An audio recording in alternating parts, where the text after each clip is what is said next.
Today's Talk About It Tuesday question is, for the past few years, I've been struggling with the high cost of living.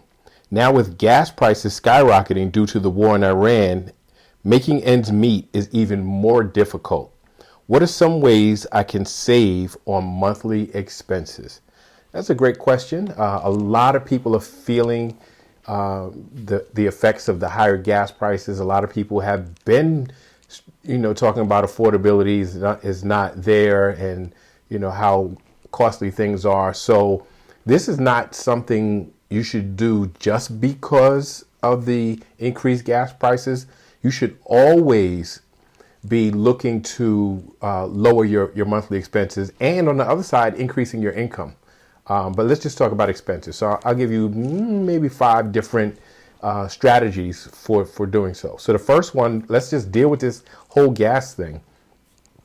Well, there are several things that you can do. Most people have to use gas because they have to get back and forth to work.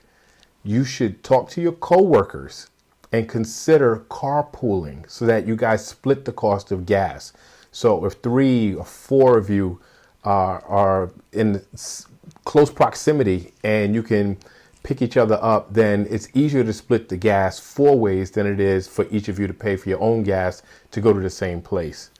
Another strategy is if you live in an area like New York City, where we have a very robust public transportation system, you should consider at least a couple of times a week using public transportation, if not converting completely to public transportation for a while, at least until the gas prices come down. Another option on saving gas, they have apps that will tell you the lowest gas price in your area, so you can at least save a few dollars on filling up your tank. The other thing, which is really becoming a trend anyway, is to see if you can negotiate with your employer to work from home at least part of the week so that you don't have the transportation costs. So those are some ways that you can save in regards to transportation costs. Another way that we overlook all the time is really auditing all the subscriptions that we have. All those little subscriptions you have add up. And one of the biggest impacts that we have on our monthly budget is the streaming apps. We have Netflix, we have Hulu, we have Paramount, we have Apple, we have all these different streaming, but you can only watch one show at a time. So a good strategy is this month choose Netflix, get rid of everything else. Watch everything you want to watch on Netflix, and guess what? Whatever shows were on the other streaming apps will still be there. Cancel the Netflix, do Hulu. Watch whatever you want to watch on Hulu for that month. Cancel that, get whatever Paramount. You understand what I'm saying? So you can rotate these streaming services if you would like to see everything on every streaming service, but you don't really need all the streaming services. However, you certainly don't need them all at once, because whatever is there today will be there tomorrow. So you don't need to have them all simultaneously. So that's a good way. We also have a lot of little apps and software subscriptions that we don't use. You haven't used them. You rarely use them. Just go through your list of apps and subscriptions that you pay for and just start canceling things. And a lot of times when you go to cancel them, they'll renegotiate and give you a better deal. So just to keep you there, so you can either cancel them completely, like I said, rotate them, or renegotiate, the price. Membership. All right, we got to be honest. For your New Year's resolution, a lot of you signed up with a gym membership, and now here we are in April, just about in April, and you still haven't used it. So if you're not going to use it, get rid of the gym membership and try to exercise at home for now, and you'll save yourself some money. So the next thing is people's grocery bills are pretty much out of control. Well, we got to go old school and do some couponing. And now most stores have an app. So really, you don't have to go through a newspaper and clip. You can just go down the list, and it usually populates your list with things that you use frequently and things that they think you would like to use. And so you just hit buttons, right? And at checkout, it usually comes off automatically. So we can do that.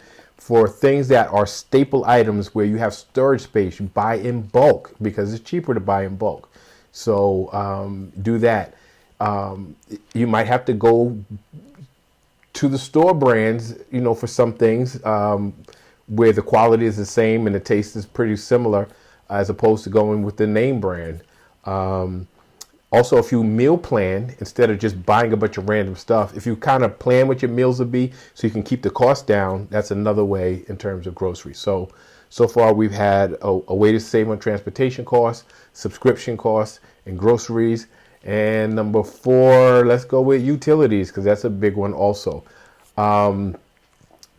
You can, again, with the internet and cable, you can try to renegotiate or threaten to cancel, and a lot of times they'll give you a better deal.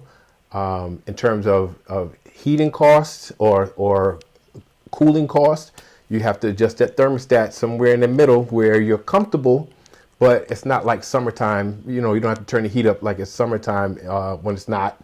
And same thing, you don't have to turn the thermostat so that it feels like winter when it's really summer. So somewhere find that happy medium where you can save. The other thing is, believe it or not, if you just start unplugging all the things you have plugged in your house, you'll save on the electric bill. So that's utilities. Let's see. And let's do one more. Let's cut back on the miscellaneous. So a lot of you do a lot of excess buying, especially on Amazon, for stuff you really don't need, but you're just scrolling and clicking and scrolling and clicking, and it just tends to add up. So cut back on the frivolous spending on non-essential things that you tend to get online.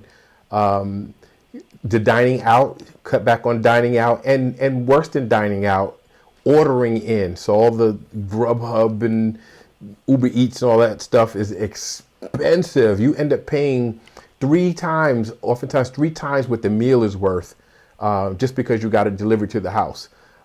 So cut back on the dining out. If you do it frequently, certainly cut out on all the food delivery stuff, because that's super expensive.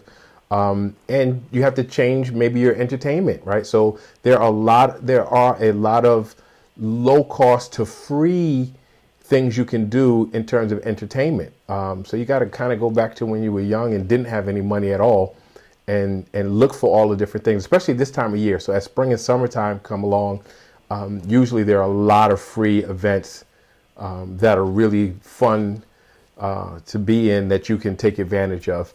So that's my 5. And like I say, you should always be looking to increase income on the other side. If you got a couple of extra hours you can do at work, then do a couple of extra hours. If you have a little side hustle, get your side hustle on. Just try to get a little extra money coming in at the same time that you're trying to cut back on expenses, so you kind of grow it in both directions. I'd love to hear any suggestions that you might have, things that you've been doing, things you might want to try to save a little bit of money every single month, to make life affordable. But please like, share, subscribe, keep the questions coming, and I'll see you next Tuesday.